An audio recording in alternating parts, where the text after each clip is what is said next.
Hi guys, Tom here. It's a real privilege to be able to speak to you today at the start of your new Easter series, Why the Cross? I'm going to pick up on four things that I really want to emphasize. There's so much to talk about and I'm just not going to be able to cover everything, but there's four things that I really felt jump out at me when studying this and preparing for this. And they are the curse of the cross, the covenant of the cross, the culmination of the cross, and the completion of the cross.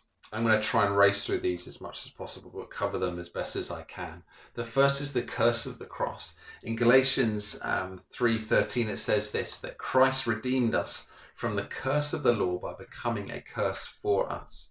For it is written, cursed is everyone who hangs on a tree. And the truth of our salvation story is that a price had to be paid. The price for our sin, it says in Romans, the wages of sin is death. That there is a curse because of our falling into sin, the creation story, that actually there is a curse of death over us because of our sin, and that price had to be paid. God is a just God, and there's a price that had to be paid. And Jesus became the curse of our sin when he took the sin on our shoulders in order to pay for that.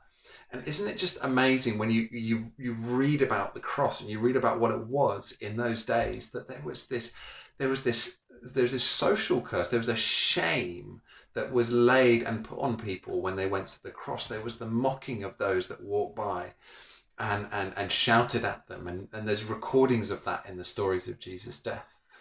And there is also this spiritual curse that Jesus took on for us in order to pay the price for our sin.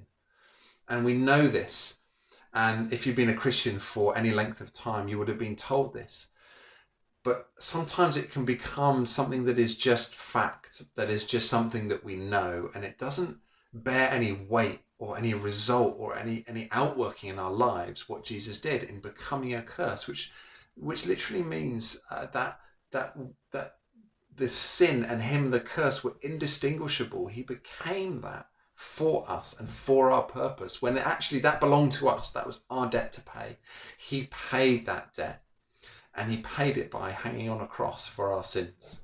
That's the first reason why the cross was necessary.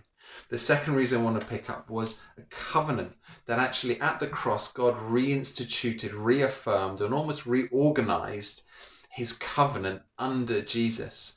In Exodus 24, Moses goes up the mountain and he receives the law and the Ten Commandments and other laws from God. And he comes down and he tells them to the people. And the people respond with a resounding, yes, what you said we will do. And at that point, Moses takes a perfect lamb without blemish, just like Jesus was the perfect sacrifice without sin. And he says, takes that lamb and he slaughters it and he takes the blood. And it says he takes the blood, sprinkles half on the altar and he sprinkles half on the people as the sign of their covenant that they had made with God by agreeing to these things. And we know exactly the same was done when Jesus, at the Last Supper, he took the bread, he broke it.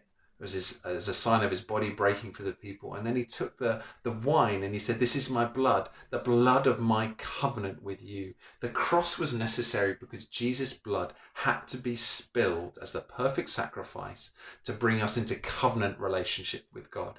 To rewrite the wrongs that we had done, Jesus' blood had to be spilled. And the covenant is really simple.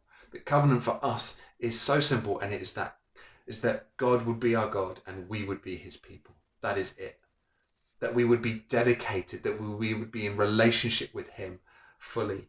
And he took this on us. Isaiah 53 says that he was pierced for our transgressions. He was bruised for our iniquities, and he bore the iniquity of all on his shoulders. In Psalm 22, it talks about, in really graphic terms, talks about Jesus being mocked and Jesus being pierced in his hands and his toes for our sins, and that he would bear those for us. And he would bear the curse and the shame of those things in order to institute the covenant of God, of relationship, of love, of commitment to each other for us and for our sins. And that we could not do it ourselves. It is not possible for us to do those things ourselves. That is why the cross was necessary.